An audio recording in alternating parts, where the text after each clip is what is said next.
以我以前在上海的这种忙碌状态，为什么我平常伪装的这么多？我想看了我的标题进来的你呢，一定想要有个答案。那第1秒的时间，我就告诉你，值。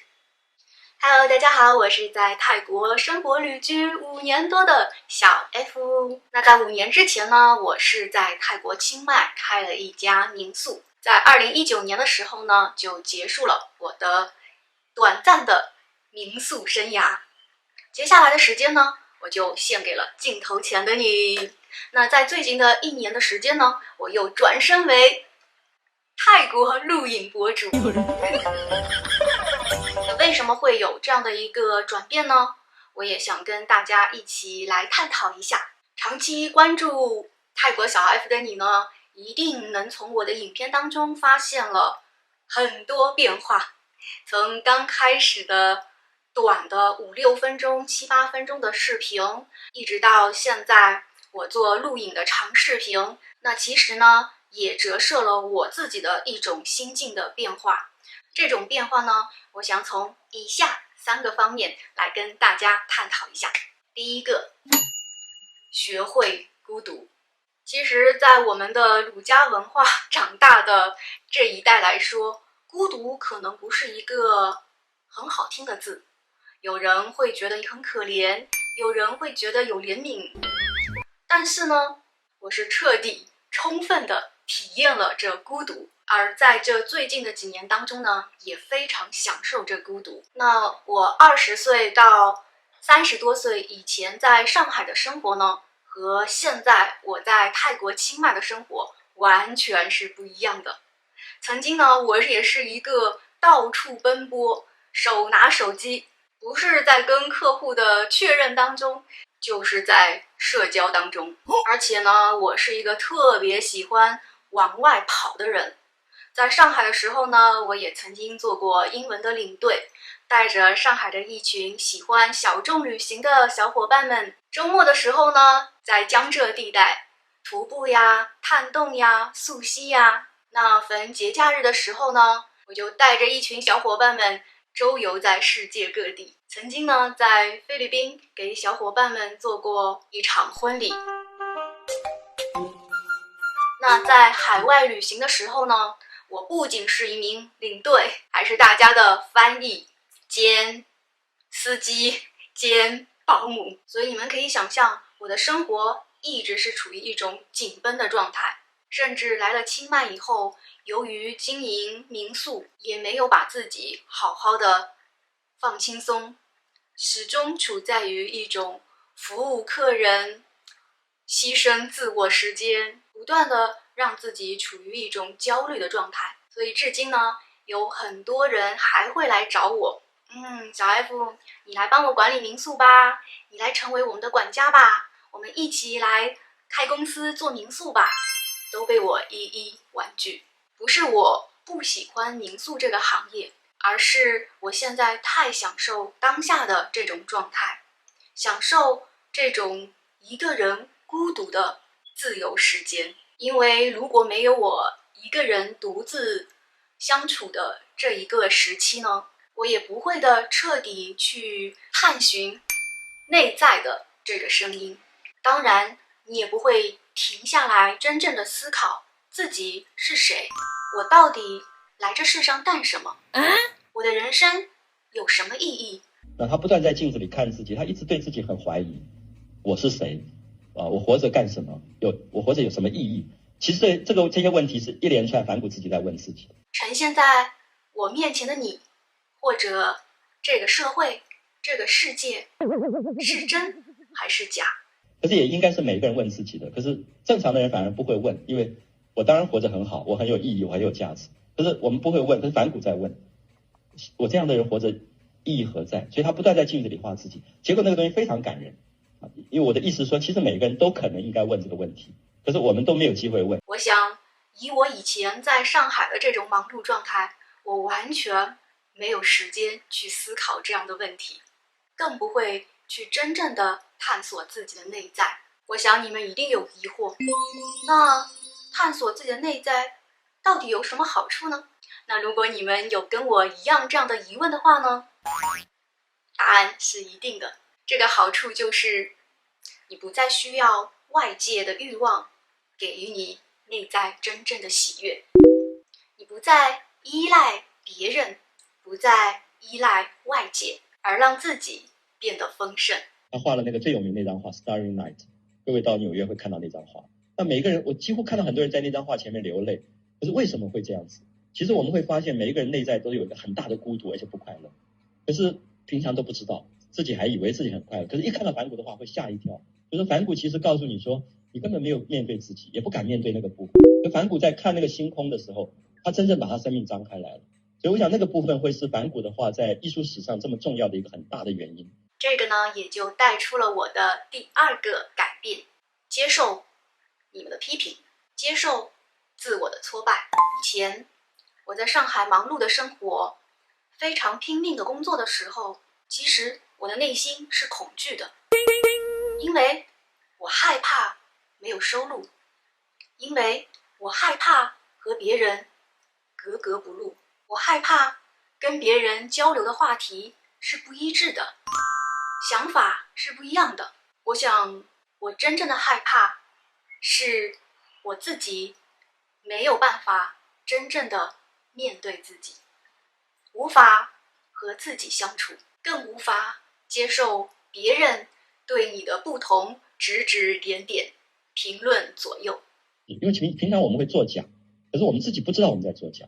我们跟别人握手啊、微笑啊、谈笑风生，可是有一个你最真实的部分，你根本从来没有跟别人讲过，包括父亲、母亲、妻子、丈夫、孩子，你可能都没有真面目以待。可是，在艺术里会真面目以待，那个东西会跑出来。那今天的我不能说是100%的做到，我可以接受所有，但是我想说，对于5年前的我和现在的我来说，一定是一个非常大的进步。因为当你独自生活的时候，你的依赖性会变少，你会更多的去关注于你自己想要什么。那我把大部分的时间都留在了做视频、拍视频，还有看视频。当然还有我的最爱就是听书。如果有看过蒋勋老师的书，有看过心灵启发的赛斯的书，那我想我们有很多的话题可以一起来探讨。那最近呢，我也在重新看蒋勋老师的西方美术史，每个视频呢差不多都有1个多小时。其实呀，我觉得看长的视频也是锻炼我自己的耐心。我知道有很多的你们会向我推荐做抖音呀、做快手呀、做短视频呀，可是我发现当我在看短视频的时候，我有种控制不住自己的那种感觉。但是当我在看长视频的时候，我会给自己有更多的时间去思考，也给予自己更多的时间去控制自己所看的这些信息，而不是给别人所左右。昨天我还看了一部纪录片，是 The Lost Leonardo， 应该是2021年拍的。我觉得现在这个社会，你真的不知道的东西或者是潜规则太多太多，也常常引发我自己的一个提问：我处在的这个世界或者这个地方，到底是真的还是一个幻境？到底以前的我是真实的我，还是现在的我是真实的我？当我看到蒋勋老师在讲中世纪的这个 Gothic 教堂的时候，我为此还做了一些笔记哦。我特别会想到以前的我就像是一个 Gothic Church， 追求一直往上往上，不让自己停下来。如果你没有一种往上的一种精神，似乎这个社会是不能允许的。乍一看之下的确很好，就像你看着这个哥特式的教堂。当我在巴塞罗那看圣家堂的时候，在德国看天鹅堡的时候，你不自觉的会赞叹：哇，好壮阔呀，人生就应该这样子华丽。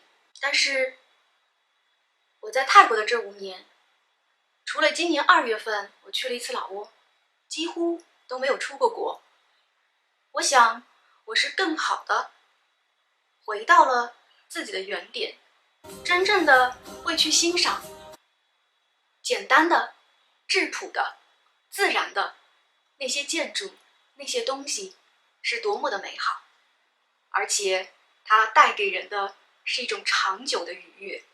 老子的《道德经》说：“五色令人盲，五音令人聋。”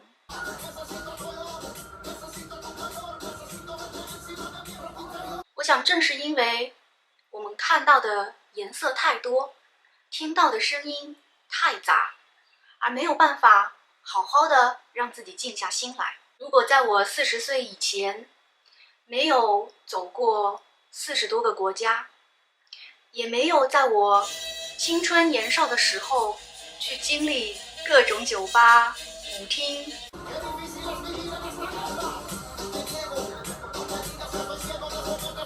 那我想也不会有我今天的我。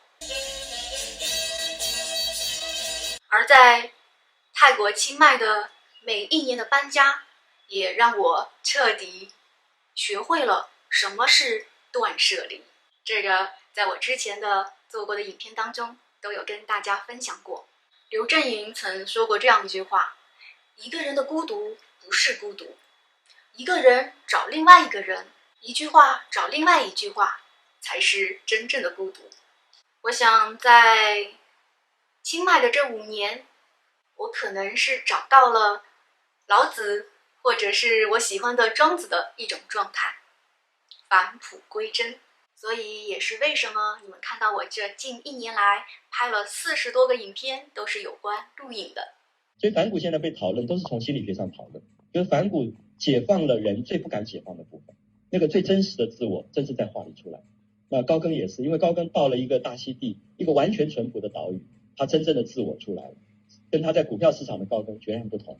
那在股票市场中，他穿着西装打了领带，每天在那边看那个牌，那事实上是另外一个高更。可到了大溪地，他真正变成他找回自己。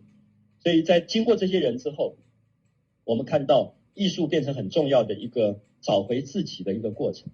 艺术真正的在人类文明的贡献是帮助你找回自己。也是为什么我喜欢走进大自然，躺在草地上，看着星空和花花草草，和大自然的一切对话。我想这种对话是可以让你真正的沉下心来，与自己的内在对话。塞尚在巴黎一直想成名，可他在巴黎每天去画廊跟人家吃饭应酬打高尔夫球的时候，是一个假的塞尚。幸好失败了，所以他又回到老家。回到老家以后，他变成一个很淳朴的农夫，每天画那个山的时候，他找回他自己。所以只有在找回自己的那个时刻，艺术会感人，会感人。那也会让一般人会反省到说，为什么我不能够多一点自己？为什么我平常伪装的这么多？可是我刚才已经讲过，那伪装不一定知道啊，只是因为社会习惯，你就会扮演了那个角色啊。每天在公司上班，在学校里面教书，他就扮演了那个角色，他忘掉还有一个自己更想成为的那个自我，那个部分没有办法出来。而当你有了一次又一次的和自己对话的时间和空间，放下手机，放下社会世俗对自己的一切的评判，你会发现我很喜悦。是有时候一个人会莫名其妙的对着一棵树感动流泪，是看着一个人对着一大群的流浪狗无私的奉献他大爱的时候而感动流泪。当然也会对像电影《莫迪》这样的2个人之间彼此默默的陪伴和爱而感动流泪。生命因为有了很多很多的感动而充盈，也因此让我懂得如何去看待自己的人生，也让我真正的去面对自己的欲望和恐惧。因为一切的你想要都是源于我所害怕，我所没有，和我所缺失。